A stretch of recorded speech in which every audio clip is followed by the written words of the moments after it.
ദൈവമാതാവായ പരിശുദ്ധ മറിയത്തിന് സഹരക്ഷക, എല്ലാ കൃപകളുടെയും മധ്യസ്ഥ എന്നീ സ്ഥാനപ്പേരുകൾ ഉപയോഗിക്കരുതെന്ന് വത്തിക്കാൻ ഔദ്യോഗികമായി പ്രഖ്യാപിച്ചു. വിശ്വാസകാര്യങ്ങൾക്കായുള്ള വത്തിക്കാനിലെ ഡിക്കാസ്ട്രി പുറത്തിറക്കിയ മാറ്റർ പോപ്പുലി ഫിദലിസ് എന്ന പ്രബോധന രേഖയിലാണ് ഇക്കാര്യം വ്യക്തമാക്കിയിരിക്കുന്നത്. എന്നാൽ ഈ വാർത്ത വന്നയുടൻ കത്തോലിക്ക സഭ തെറ്റുതിരുത്തി എന്ന നിലയിൽ പലരും വസ്തുതകൾ വളച്ചൊടിച്ച് പ്രചരിപ്പിക്കുകയാണ് ഇപ്പോൾ. കത്തോലിക്ക സഭയിൽ മറിയത്തെ സൂചിപ്പിക്കാനായി പലവിധ ടൈറ്റിലുകളും ഉപയോഗിക്കാറുണ്ട്. ദൈവമാതാവ്, ക്രിസ്തു മാതാവ് തുടങ്ങി മാതാവിന്റെ ലുത്തിനിയായിൽ പല ടൈറ്റിലുകളും കാണാൻ സാധിക്കും.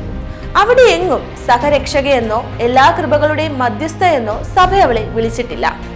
അങ്ങനെയുള്ള ടൈറ്റിലുകൾ സഭയുടെ ഔദ്യോഗികമായ പഠനങ്ങളിലോ ഡോക്യുമെന്റുകളിലോ ഒന്നും മാതാവിന്റെ ടൈറ്റിലായി ഉപയോഗിച്ചിട്ടുമില്ല. എന്നാൽ കാലാകാലങ്ങളിൽ പലതരത്തിലുള്ള തെറ്റായ പഠനങ്ങൾ സഭയിൽ വളർന്നു വന്നിട്ടുണ്ട്. ഉദാഹരണത്തിന്, നിത്യജീവനിലുള്ള വിശ്വാസത്തിൽ നിന്ന് ഉത്ഭവിച്ചിട്ടുള്ള വിശുദ്ധരുടെ കൂട്ടായ്മ എന്ന വിശ്വാസ സത്യത്തെ തള്ളിപ്പറഞ്ഞ് മരിച്ചവർക്ക് ദൈവവുമായി യാതൊരു ബന്ധവുമില്ല എന്ന് പഠിപ്പിക്കുന്ന പാഷണ്ഡത ഒന്ന് ഓർമ്മിക്കുക. ഇത്തരത്തിലുള്ള പാഷണ്ഡതയെ തള്ളിപ്പറഞ്ഞുകൊണ്ടാണ് വിശ്വാസ പ്രമാണത്തിൽ വിശുദ്ധരുടെ കൂട്ടായ്മയിൽ വിശ്വസിക്കുന്നുവെന്ന് സഭ ഏറ്റുപറയുന്നത്. ഇത്തരത്തിൽ തെറ്റായ പഠനങ്ങളെ കൃത്യമായും വ്യക്തമായും തള്ളിപ്പറയുക എന്നത് സഭയുടെ ടീച്ചിങ് അതോറിറ്റിയായ മാർപ്പാപ്പയുടെയും മെത്രാന്മാരുടെയും കടമയാണ്. ഇത്തരത്തിലുള്ള തന്റെ കടമ നിറവേറ്റുക മാത്രമാണ് ഇപ്പോൾ ലിയോ 14 മാർപ്പാപ്പ ചെയ്തിരിക്കുന്നത്. പരിശുദ്ധ മറിയത്തിന് സഹരക്ഷക എന്ന സ്ഥാനപ്പേര് നൽകണമെന്ന ഒരാവശ്യം വിവിധ ഇടങ്ങളിൽ നിന്നും നൂറ്റാണ്ടുകളായി ഉയരുന്നുണ്ട്. ദൈവശാസ്ത്രപരമായ ചർച്ചകളിലും ഭക്തരുടെ ഇടയിലെ പ്രാർത്ഥനകളിലും ഇപ്രകാരം ഒരു സങ്കല്പം കാണാൻ കഴിയും. അനൗദ്യോഗികമായി ചിലർ ഇത് പ്രചരിപ്പിക്കാൻ ശ്രമിക്കുകയും ചെയ്തു.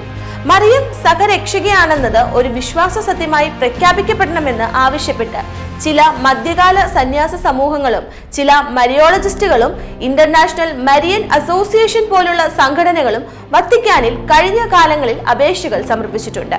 എന്നാൽ ഈ ആവശ്യങ്ങളെല്ലാം തള്ളിക്കൊണ്ടാണ് വിശ്വാസ കാര്യങ്ങൾക്കായുള്ള വത്തിക്കാനിലെ ഡിക്കാസ്ട്രി സഭയുടെ ഔദ്യോഗിക നിലപാടും ഉപദേശവും തയ്യാറാക്കിയത്. അവരുടെ റിപ്പോർട്ട് മാർപ്പാപ്പ അംഗീകരിക്കുകയും ചെയ്തു.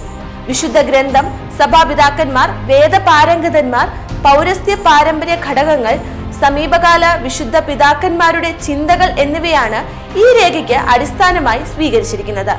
രേഖയിൽ ചില മരിയൻ ശീർഷകങ്ങളെ വിശകലനം ചെയ്യുകയും ചില ഉപയോഗങ്ങൾക്കെതിരെ വിശ്വാസികൾക്ക് മുന്നറിയിപ്പ് നൽകുകയും ചെയ്യുന്നുണ്ട്.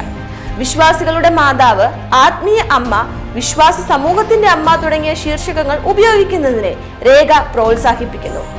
ഈ വിഷയത്തിൽ കത്തോലിക്ക സഭ തെറ്റുതിരുത്തുകയല്ല ചെയ്തിരിക്കുന്നത്.